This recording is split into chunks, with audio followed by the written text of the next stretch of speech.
This week on the Unabated podcast, Captain Jack and I ring in the new year, talk about our New Year's resolutions, and make some bold predictions for 2024. It's a great show. Let's get to it. If the guy goes unabated, that's the new word, unabated. That's too big a word. That's like mayonnaise. I'm assuming that's the biggest word I know. Hello, everyone, and welcome on into the Unabated podcast. I'm Thomas Viola, and joining me, as always, Mr. Unabated himself, Captain Jack, 2000 in the year 2024. Jack, Happy New Year. It's great to be here. And for this first show of 2024, just going to be you and me today. No guest this hmm week. We do have some fun ones coming up. Next week, I'm going to be sitting down with Peter Jennings because you're taking a nice little vacation. We're going to be talking some NFL playoffs here, but we're headed into the last week of the NFL season. Oh, man. It's such a weird time of year to be thinking about, but how was your New Year? Oh, my New Year's was good. As you might expect, I'm not much of a party animal, so it was a just grilled up some good food and enjoyed my evening and watched some bowl games there on New Year's Day. It was a good time. How was your New Year there, Tom? It was good. Much more low key than previous years, but I accomplished my goal of being able to remember it. So it was, There you go. yeah, didn't wake up with a massive hangover to start the year this year, which was a good thing. And I kept to my New Year's resolution from last year, which I was really happy about. I wanted to focus on my physical fitness, working out more, stuff like that. And I looked up a picture of me from January of last year versus January of this year, and I was like, sweet, we're happy with that. We're happy we stuck to a resolution for the year. And this year, I'm excited to turn my focus more to some betting resolutions. And that is going to be what we're talking about here today. Because for this first show, we're going to be breaking down a couple different things here. We're going to be talking about New Year's resolutions for the gambler, both our personal ones and some for just everybody.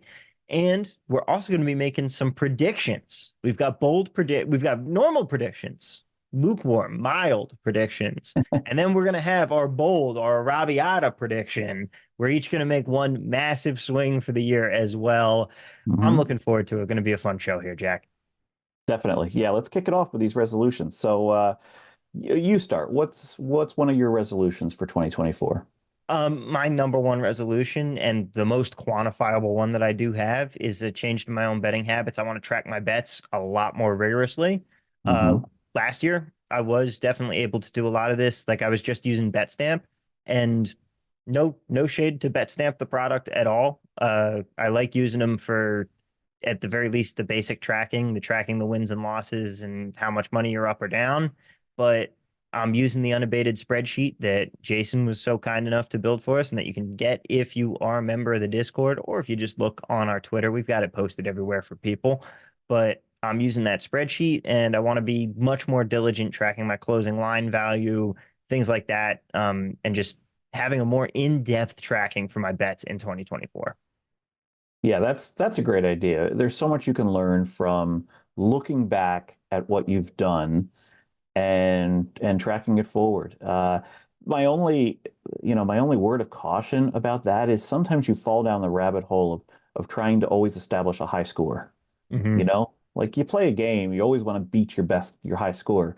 You can't do that with sports betting. You can't walk into it thinking that you can establish a high score all the time.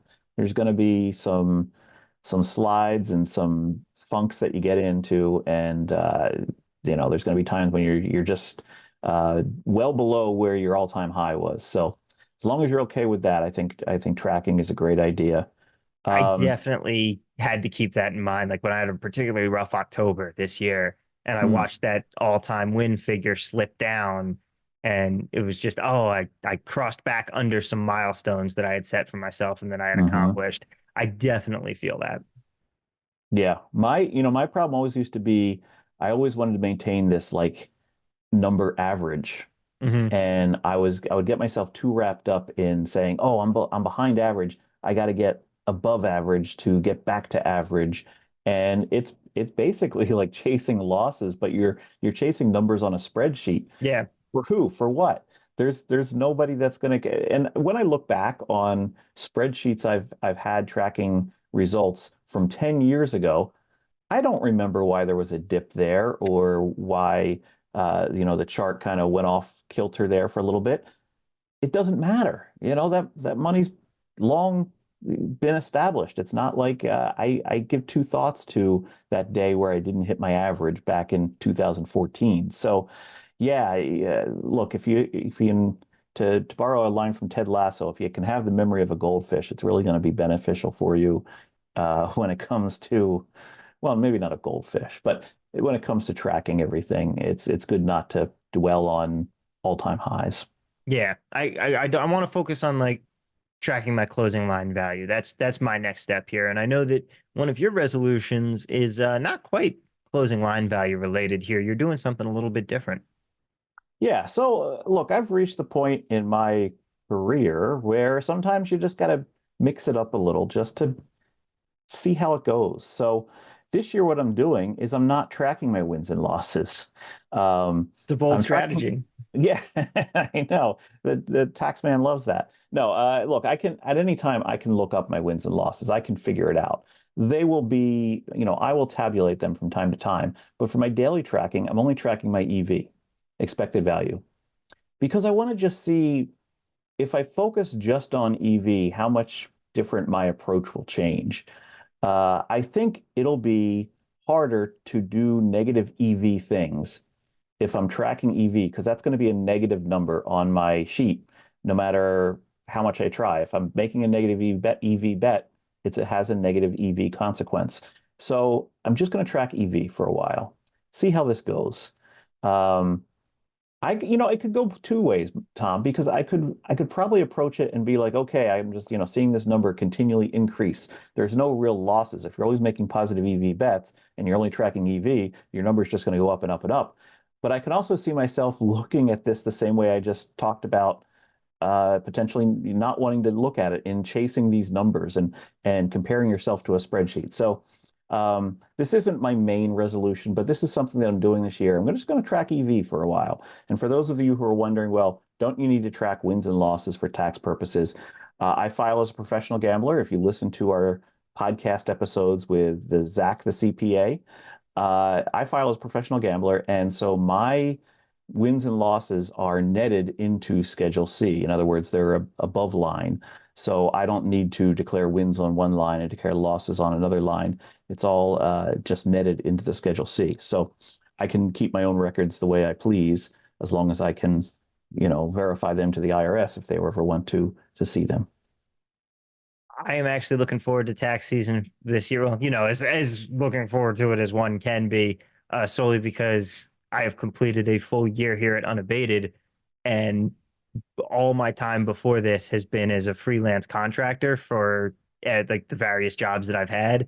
It is very, very much less complicated plugging everything into TurboTax for me this year. I'll tell you that much. True. And you probably had a little bit more withholding this year working for a W-2, so you're going to get that money back. So yeah, that's always how people look forward to tax season. Mhm. When it comes to tracking EV, though, that's something that definitely parlays into my next resolution. I want to be more diligent, and I know that this isn't a quantifiable resolution, but I notice myself having streaks where I'm doing really well with just playing the unabated odds screen, playing plus EV bets, and it goes to my head. And I start thinking that I'm way smarter than I am and that I can actually handicap some of this stuff that I have no business handicapping. And then that's where the majority of my losing is coming in. And I want to get back and I want to truly focus in 2024 on staying away from those bets. I'll make some recreational ones from time to time, but I want to stay as diligent as I can about only making plus EV bets this year. Yeah, I think that's a good one. I call it God complex when Mhm. you win, win, win, and you just think, well, I can't lose. Yep. And for me personally, it used to come up when I'd play like video poker because I'm like, oh, I can hit a royal flush anytime here. I can hit four of a kind, whatever I need. I'm gonna, turn this around. It can't be this bad. I win at this. No, it's a negative EV game. It's gonna, suck you dry after a while if you let it. So no, I think that's a great idea, Tom. And we did the circa million pick'em pool this year. So yeah, I would encourage you to not do your own handicapping. Yeah. it was not pleasant. Although I did get a few of those Jets games right. I'll give you that. I'll give you Yeah. that. What was this Baltimore Miami game you were talking about to me Oh last week? yeah. That was oh man. We can forget. I was pleasantly happy as a Ravens futures ticket holder. But Same. yeah, I thought solely based on the fact that the most unexpected, like, no team has been able to be good for 2 weeks in a row this season. It has been so absurd, but Baltimore finally looking like the real deal here. Yeah, no, we're seeing who the real deals are in the NFL right now. So, Yeah. okay, in my next resolution is to avoid burnout this year. Um, look, it was a pretty public display that I made of myself back in the fall, and it didn't quite, it's not my best moments, but it was a result of burnout. It was a result of just trying to do too many things and just getting very short fused towards the fall there.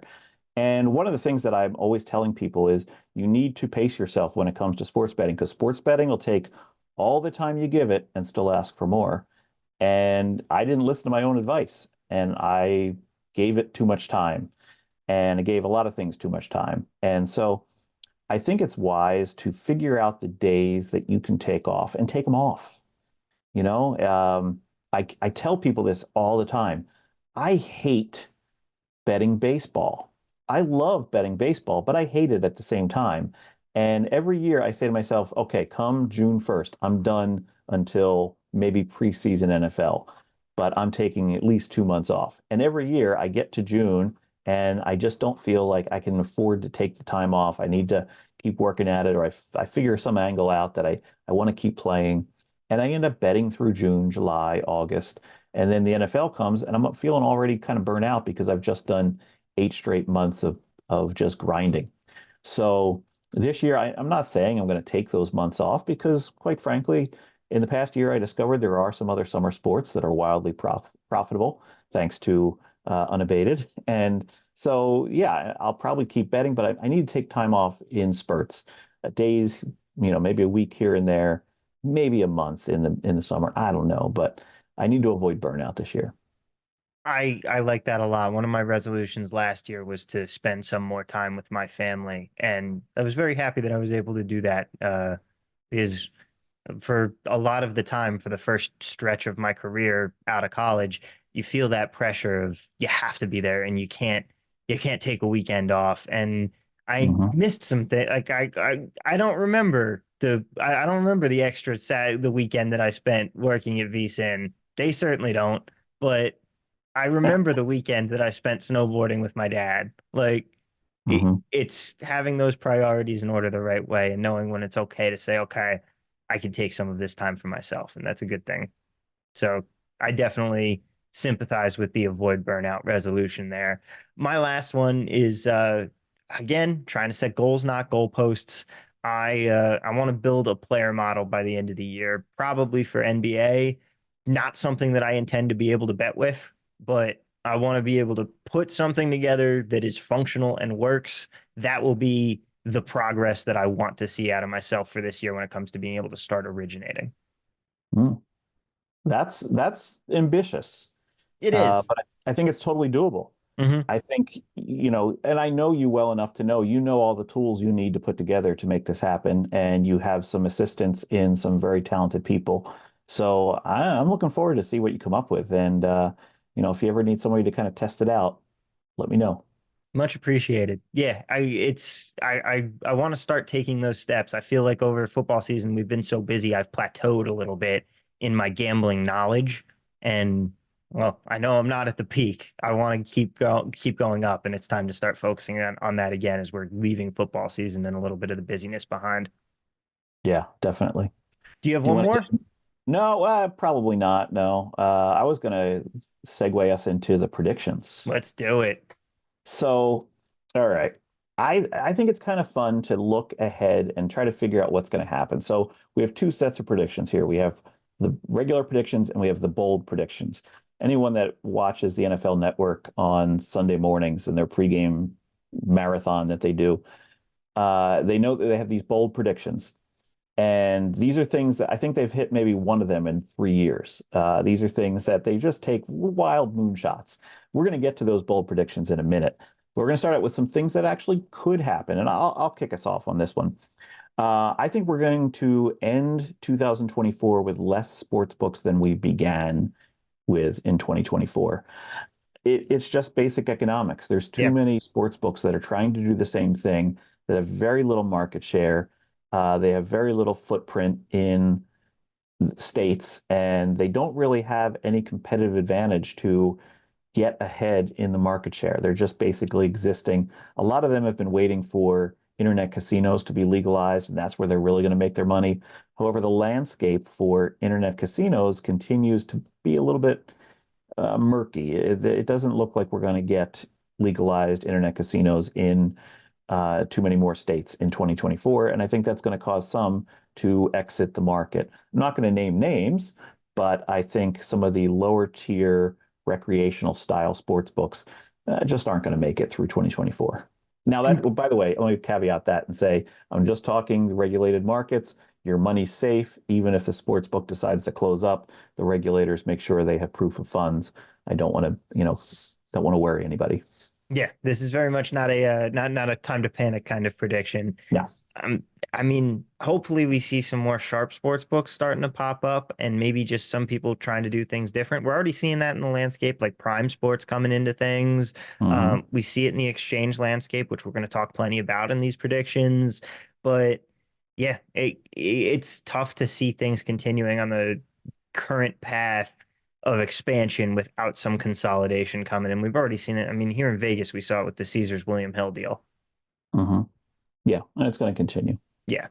Well, hopefully things work out for the best for the bettors. My first prediction, I think the Prize Picks and Underdog are going to find themselves in a major legal battle to keep operating in several non-betting states by the end of the year. I think this is the year where we start to see states finally go, okay, hang on a second.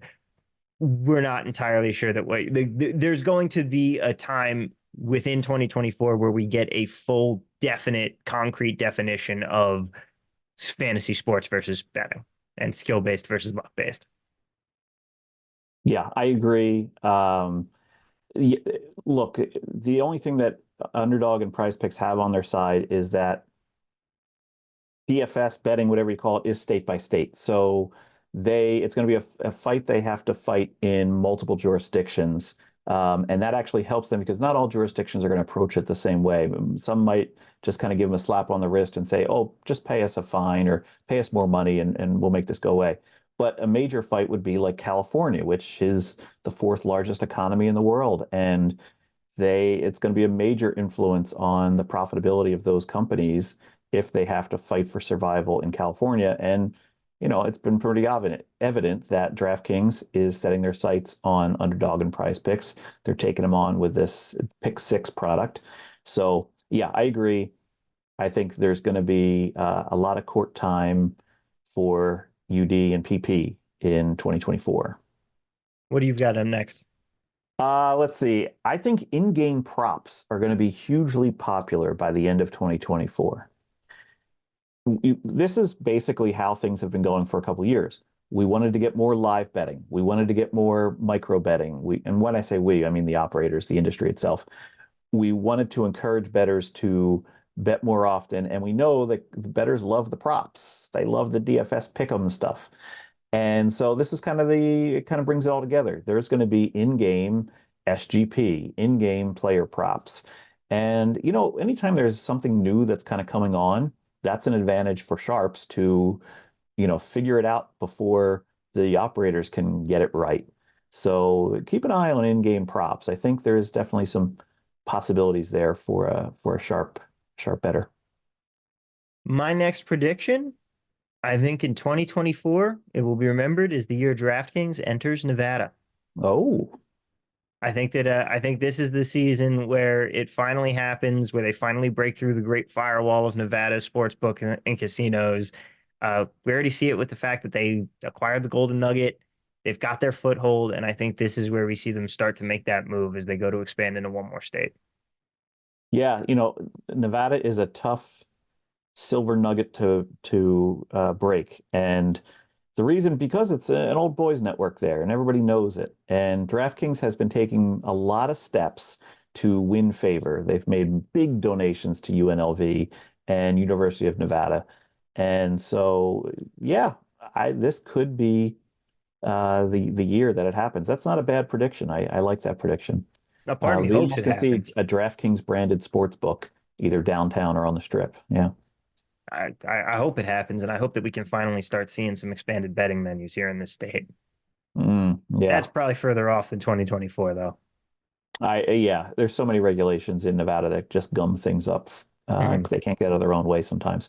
Okay, my other prediction is I think we're going to have record handle on the Super Bowl this year.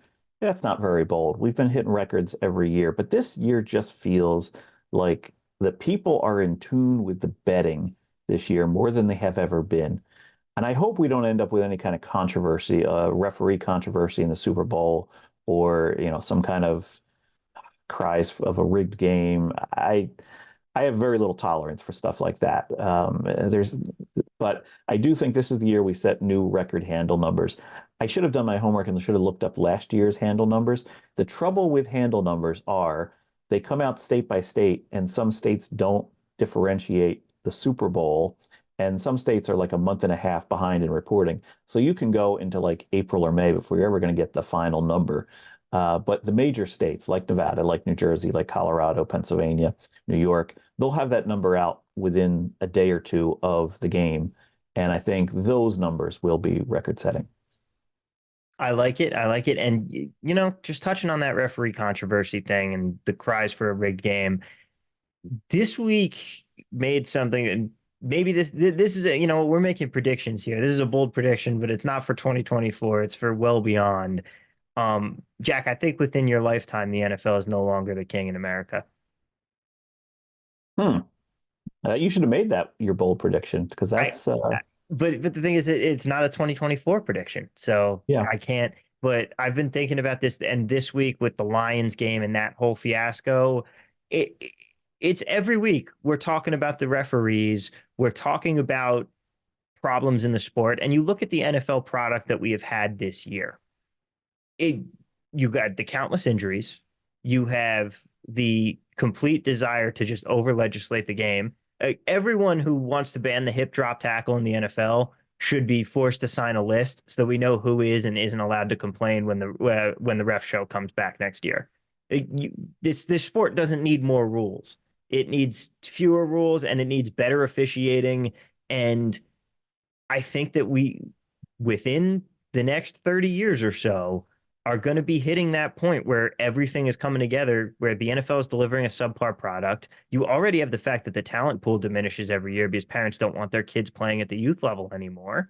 And eventually, all of this is going to come back and it's going to start catching up with this league. They're not going to be in this perfect spot forever. Yeah, no, I look, I actually agree with all of that. I think the NFL is potentially a dying product because basically it's like gladiator sports for Mm-hmm. modern man. There's a lot of people that are they get involved in playing football because that's their way out of poverty and things Yeah. like that. A lot of the South, and it is it really worth it to have all of these people kind of cheering them on? And we know the effects of CTE and that it's a 95% death rate for the people that get CTE, and it's almost guaranteed that they'll get CTE from playing football. So yes, look, I agree with all of that. To the point though of that Detroit Dallas game that everyone's making such a big deal about. Yes, that if that was a referee goof that happened, but what did that affect? I mean, Detroit had already guaranteed they were uh, covering the spread with the going for two there because they were either going to lose by one or win by one.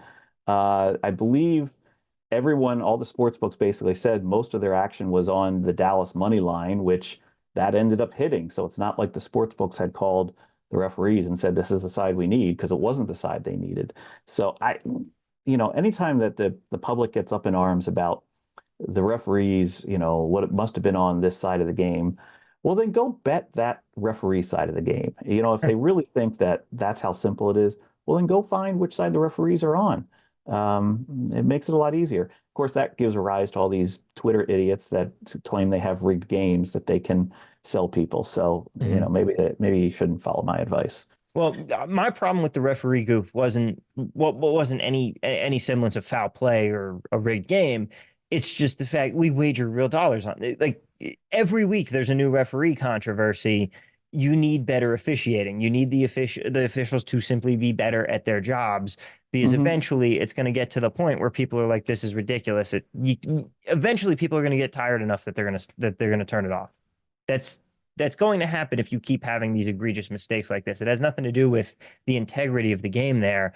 Although the other bad thing that is now happening to the NFL with some of these is you're starting to see the first people taking a look at stats of referees. Like, oh, this team has covered the spread this many times with this referee as their official. Hmm. And that is very, very bad for the sport because you see it most prevalent in the NBA, which is a sport that a lot more people agree is rigged sometimes because of the fact like we had the Tim Donaghy scandal, we had all that, and it's bad. It's a bad look for the league. It's bad PR. It's the same thing with boxing or fighting sports where oh the judges' decisions there are a lot of questionable ones for that.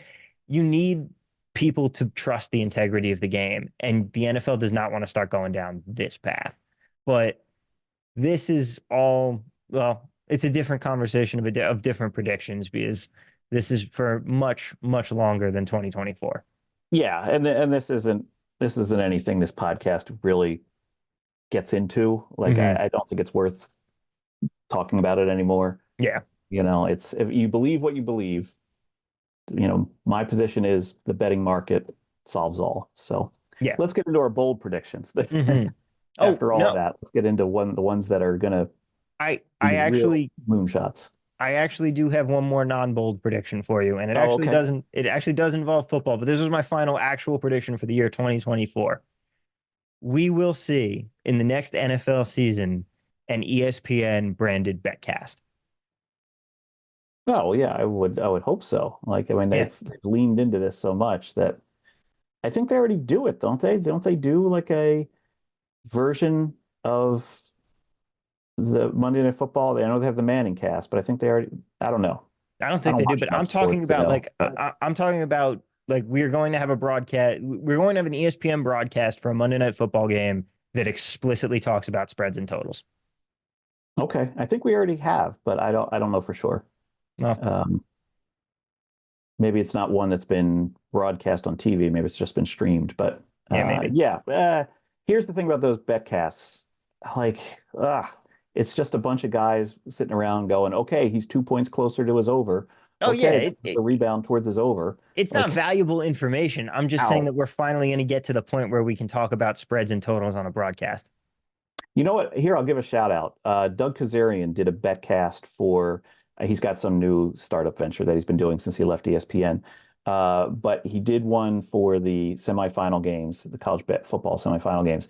And Doug did a really good job of explaining, okay, if they get a first down here, this is where the line's going to go. If they don't get it, this is where the line's going to go. And he was very accurate. He's seen enough of the market that he knows, how the algorithms work for in-game pricing. So shout out to Doug for a very informative betcast. He did both games, that's a marathon of just sitting there Yeah, going, oh, now the line is this.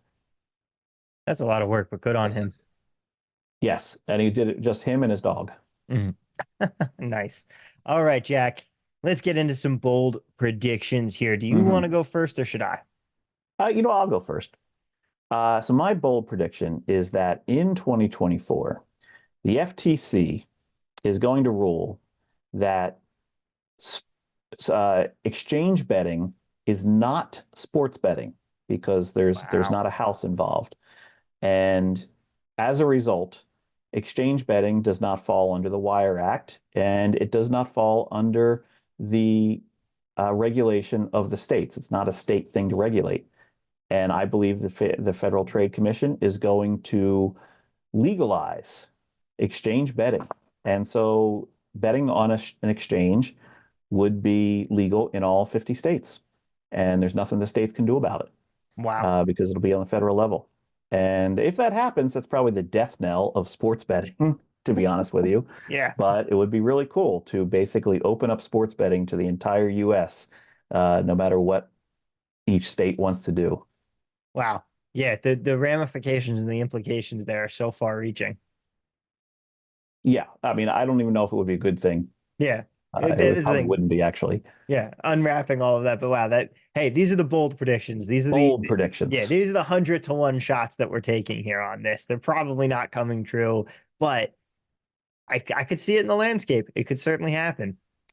Yeah. My my bold prediction here, um, I think there will be and I'm not going to name names.